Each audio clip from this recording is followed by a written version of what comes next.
What's up, this Jay-Z. Hey yo, this is Eminem. Yo, what's going on? It's your boy Drizzy Drake. Yo, what's up, this is Usher. This is Big Snoop D-O double G. Man, it's your boy T-Scoop. You know it's some GS boys. Yeah, man, it's Spice One. This is your boy, Bad Boy Billy Sly. Hey yo, wings up, this your boy Judah the Priest. Yo, what up? It's the one and only Murphy Lee. Yo, this your boy B-Mac Banks. That's right, it's your boy Havoc the Mouthpiece from the South Central Cartel. This is Steve Arrington, a.k.a. The Invade, only on KFSM Radio. KSFM Radio. On KFSM. KFSM Radio. KFSM Radio. On KFSM Radio.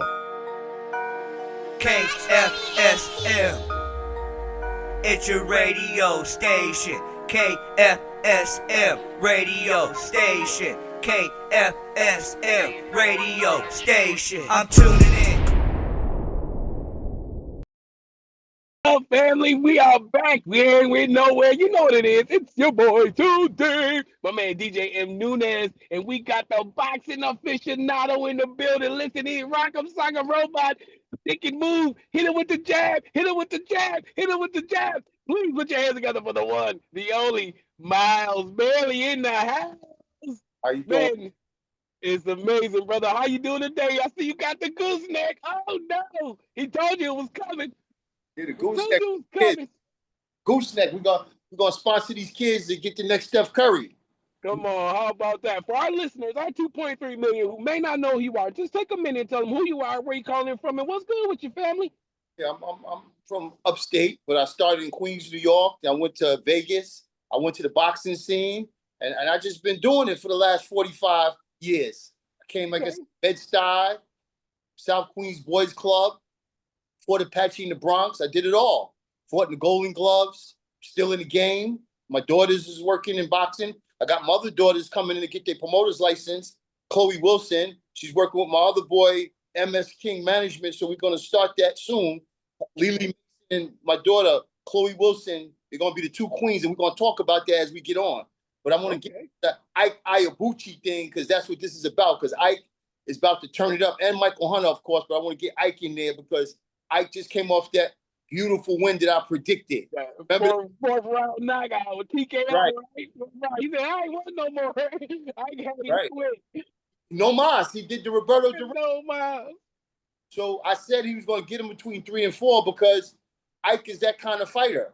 He's the kind of guy that nobody wanted to fight back in the day, from Tyson to Holyfield to Lennox Lewis. But I think they weren't going to fight him. It was going to be like a press thing where they had to. But he had knocked out Chris Bird, and he beat David Tua in one of the most stone punches in boxing history. But it was a good fight. Wow.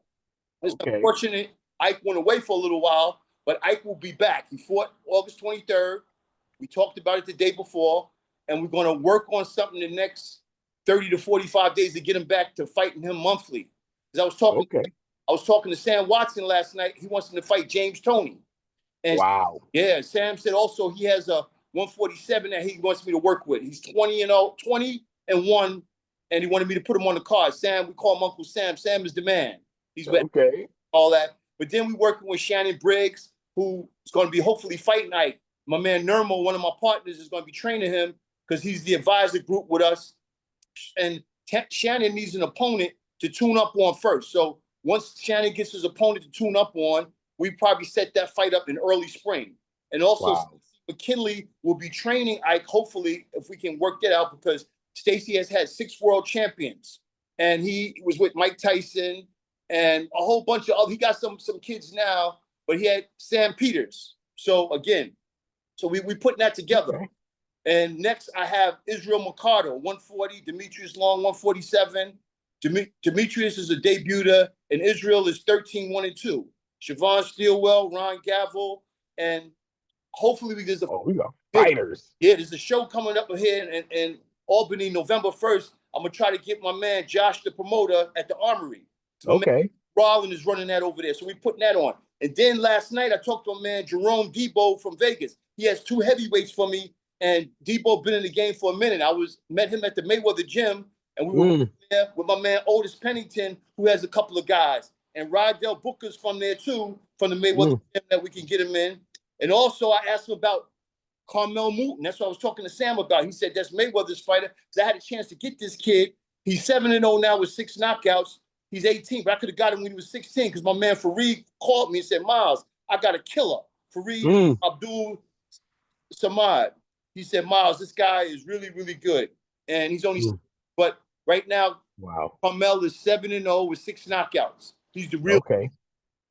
Amen, amen. So since our last time that we were on our last interview, listen, and things just blew up. People love to hear you. They love the information that you have going on, and they start asking questions. How can amateur boxers get involved? How can they get involved with you and see if they can get on some of these undercards? Is there a way for amateur boxers and managers to be able to connect and get into the situation because they see that you got a lot of things going on? Well, what you got to do is go to the local gyms wherever you're at, learn the fundamentals. But if you want to reach out to me, you see me, Miles Bailey, on Facebook, mileswbailey7@gmail.com, or call me, 518-704-9417. I'll lead you in the right direction because I'm like the, not saying the Bible of boxing, but I know enough where I can send you in a direction to get aficionado.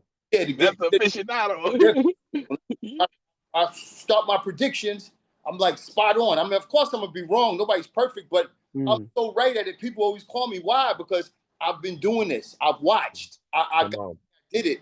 Trial and error. When I started fighting in my first couple of fights, I fought the junior Olympic champion. I held against him. He had 80-something, 90 fights. I only had 4 or 5 fights, but I held my made the papers and all that. But that was good.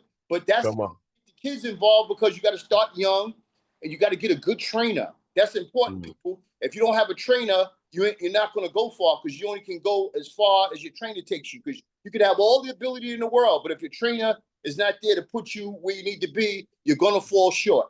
Of course, you need a manager and you need a promoter when you get to this level where we're at. But you need a good trainer, so you got to follow. Just like on the football field, how Bill Belichick, I call myself the Bill Belichick of boxing because I know I can get it done. Yeah.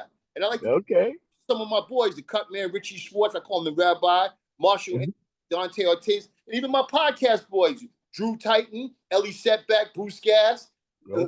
I'm just going to be working with me. And Terry Canty and Al Lowe from Detroit. I got some things going on. And the fight's coming up September 13th. And my man Derek Bramlin is going to be doing an after party out there with Terry Hollis, hopefully. And I want to give him a shout out to hopefully they could get some rhythm out there. And shout out to Twin, that's Sam Watson's boy in Vegas. Okay, hey man, I see you got on this Goose Neck shirt. Tell us a little bit about the Goose Neck. You say you're giving back to the kids. Tell us a little bit about that and how kids can get involved. Well, me and my man Larry Lockett started. Well, he started it about 20 years ago when LeBron was on the sideline screaming Goose Neck. But it's a way to shoot the basketball. So anybody who wants to become a real good shooter, they shoot the ball and your hand ends up as a gooseneck, right? And Steph Curry, they all sit there and pose. I saw Josh Giddey hit one on Chicago about a month ago, and the announcer said he shot the gooseneck. And I hear Reggie Miller say it all the time. He shot the gooseneck. Because they think that's what it is. They don't like saying it because they think we're going to sue. We will never sue them because they helping promote our brand. That's right. Way to shoot the rock. It's just like years ago when LL jumped on the Gap commercial with the FUBU shirt. And that's how it took off. And it made over $400 million.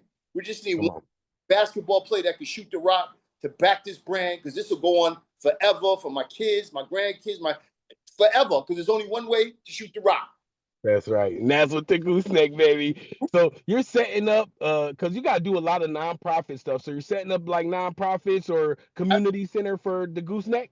Yes. I've been pumping Goose. That's why I wear it. I give out a lot of shirts. I try to sell, but I'm just trying to let it gain some steam so it can do what it does because it's gonna once it takes off, it'll be rivaling Nike, Adidas, Puma, Reebok, because we'll get a piece of the pie. Come on, and we'll be right in there, not getting crumbs. We'll be getting billions. But all I'm gonna do is give back to the community, work with the people. That's what I do. Okay, amen. Now, we talk about the Gooseneck in basketball, but we really here because our listeners know you as the boxing aficionado. I know Ike's trying to make a move to get over here to the States. Can we talk about that, or is that something that can't discuss yet? Yes, me and my team changed an attorney to start the paperwork yesterday so we can get the K1. It was one of them K1 things for work. and we're gonna have another meeting next week to really push this because it's gonna cost a pretty penny, but it's worth it because the money they throwing around in boxing, like, and it's public knowledge, Usyk just made 132 billion. Yes, sir. 132 million for that fight against Daniel Dubois, and Daniel Dubois made 71 million. So come on. Good. Like my daughter, she works with my daughter Barbara and Kevin Rooney, Turkey Al Sheikh, and Eddie Hearns. They doing it big over there. So it's really getting ready to go down because my man Eric Mason, he's with me with the Four Kings and Tony Kennedy and Dennis Schultz, MSK Management, and also RX Sports. But what we're going to do with Eric, he's going to get his daughter involved, Lily Mason, and my daughter, Chloe Wilson, and we're going to start the Queens, the Queens promotion. And my man Leon Muhammad is helping me do that. So we're going to have this thing started hopefully within the next week before month's end.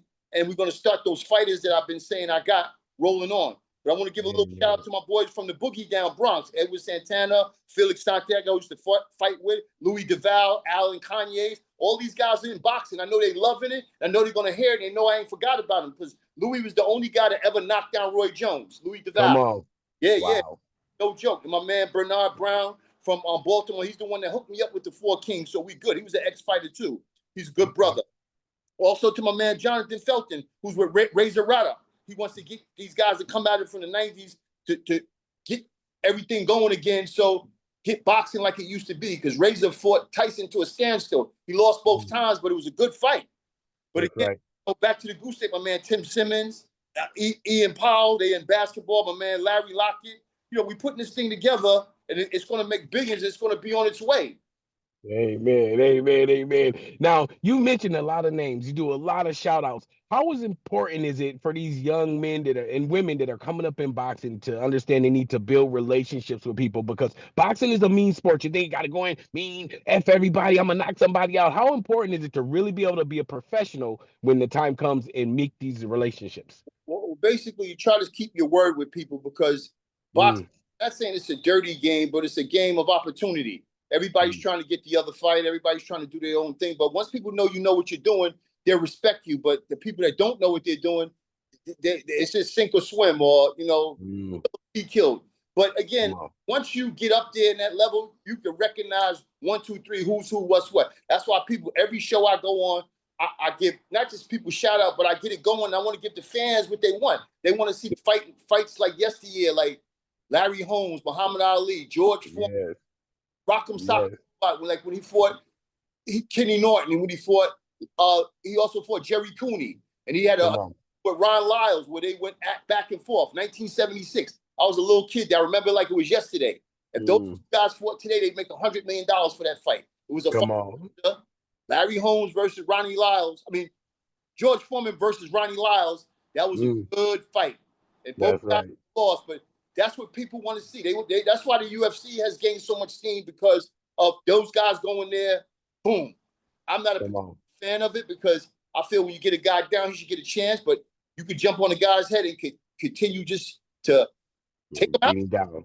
Come on, amen, amen. Shout out to all of our listeners. If you're tuning in under the sound of our voice and you're just getting here, we got the boxing aficionado Miles Bailey is in the building, and it is going down. Boxing extraordinaire. Listen, family, it's an honor and a pleasure having you here. You got a lot of information going on. Shout out to Mike Tyson. And if you're wondering who this man is, who this young man is that you hear talking, go to his Facebook, search him. You see Mike Tyson thanking him personally for helping him get into the Cleveland Hall of Fame. Boxing is real, it's here, and it's on KFSM Radio. I want to drop the mic and give you a minute to do your closing statements. Is there anything that we missing people need to know? Because I know Ike is coming. Ike is coming. And it ain't a hurricane, it's a tornado, baby. Right, he is coming. He's coming soon. We're gonna make some things happen, but I want to give a couple more shouts in another minute. My man Van Easley, who's worked with Demetrius Long, my fighter, my young tiger. My man Andrew Stokes, who's gonna be doing the shows in South Carolina to keep the fighters busy so we can do things. That's Nermo's man. And of course, Michael Hunter is gonna be fighting in the next 60 to 90 days. The last thing I want to do for 2 more things, my man Elijah, who's with Fredro Starr, who I started out 35 years ago with Run DMC, when we went to WrestleMania 5. We met Donald Trump, Hulk Hogan, the Ted DiBiase, Virgil. That was good. And also my man Sunshine, my man Matthew, and my man Rockwell and Ali from Queens. The last fight I want to talk about is my man Javier Fortuna. He was a champion, and we're going to put him with Demetrius, Ron Gavel, and Israel and Chevron Stelwell. But the last, my little brother John Fairbanks, and my sister, and my daughter Desi, Barbara, Nicole, and Chloe. And we're going to be doing it big, guys. I just want y'all to stay with us. I'm hoping to have something going on in the next 10 to 15 days or whenever you want to have me back. Just a little 20 minutes to tell y'all the real deal, but we're there. Like I said, listen, man, I'm trying to see if we can get us a little podcast going because there's so much information. I know they're going to love it, brother. We love you here at KFSM Radio. Yes, sir. I love y'all, and I want to just give the people what they want to see. Let them see boxing like it used to be, like when the Four Kings was out, when Hearns, Leonard, Duran, Benito, Sugar Ray, they were all doing their thing. Marvin Hagler. So yes, this is what people want to see. Not these guys fighting once a year. There's a big fight coming up on the 13th. Just to close on that, I like personally Canelo. I got to do a little more homework because don't get me wrong, I'm not going to red board. If Canelo and him go at it, Canelo's going to knock him out. But if Crawford, Bud runs around and do the dance. And box him. If Crawford can box him, he can take him. But Canelo can punch. Canelo's a puncher. When he knocked out Amir Khan, I called it. Me and Evander and Jones was together. I said, it's going to be a knockout. I said, you could look it up. Miles Bailey. I said, and then Evander said, I don't know. I said, no, put the money on Canelo. I'm saying now. But Bud could win the fight if he goes into his boxing. If he goes mano to mano, good night, Irene. He's going to sleep. Okay, well, we're going to be waiting for that one. Next time we have you on, we'll get a prediction for that Canelo fight that's coming up in September 13th, right? It's Crawford Canelo, September 13th. It's going down, family. But anyway, again, don't forget about the Goose Neck people. Get the young kids. We're going to keep talking about this. Anytime you want me, brother, I'm here. I want to make it short and sweet and get to the point and keep our fighters going, keep the fans getting what they want to do, and give them more. And every time, give them accurate information, not just blah, blah, blah, blah, blah. Give them stuff they can go look up and go, oh, stuff, he's right. That's right. Going down. Come on. Get your pen and paper ready because Miles Bailey, aficionado, is in the building, baby. Yes. Drop in gems. It's an honor and a pleasure. I tell everybody, boss man, I ain't going to keep you long, but we definitely going to keep you strong, and we going to keep them moving their head, keep it on the pivot because we bobbing and weaving with Miles Bailey in the building, man. Shout out to Miles and everybody that's listening and tuning in and all of the people that you shouted out, man. We look forward to have you back, brother. Much, much love, and you have a blessed night. Thank you. Salute. God bless. Yes. Hey, DJ Nunez, the party's not over. The party's not over. The party is not over. Let's turn this motherfucker up. Let's get it. Let's get it. Let's go. What's up? This Jay-Z. Hey, yo, this is Eminem. Yo, what's going on? It's your boy Drizzy Drake. Yo, what's up? This is Usher. This is Big Snoop D-O-double-G. Man, it's your boy T Scoop. You know it's some GS boys. Yeah, man, it's Spice One. This is your boy, Bad Boy Billy Slide. Hey, yo, wings up. This your boy Judah Freeze. Yo, what up? It's the one and only Murphy Lee. Yo, this your boy B Mac Banks. That's right, it's your boy Havoc the Mouthpiece from the South Central Cartel. This is Steve Arrington, a.k.a. The Invade, only on KFSM Radio. KSFM Radio. On KFSM. KFSM Radio. KFSM Radio. On KFSM Radio. KFSM. It's your radio station. KFSM radio station. KFSM radio station. I'm tuning